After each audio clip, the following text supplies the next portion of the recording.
i-date nga pala yung ano mo. Confusion. Pwede.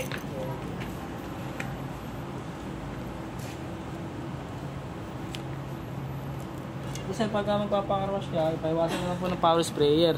Apo. Pagka natapatan ng power sprayer tapos umangat to, pwede nyo siyang ipa-replace. Tapos pagka di binabasa naman sir, pwede mo siyang itap ng pipe. Ay, isa lang no. Dito po sa kabila, doon po magpapakabit ng south. South. Saan banda boss? Sa Skyway po, Skyway ito po. pinakamalapit po sa Skyway na. dito akit na sa Skyway. Bago po dumaan ng ng Balitawak Toll. Oo. Paangat po dito yan.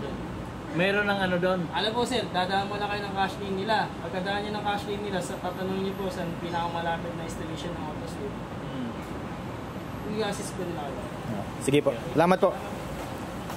Bali, may diretso dyan, paglabas. Isang diretso, tapos may makikita tayong paangat sa kanan. Skyway na po yun. Skyway. Tapos kahit saang toll doon, pwede nang magpakabit. Ganun. Tara. Ay, may puwat sila. Ay, tara na. Inano ko rin, baka may oras din. Loadan mo na to ng ano, gasino na yung Ayun. 500. Ha? Loadan mo na to. Loadan mo pala. Kasi baka pag daan natin dyan, Kakainin na to.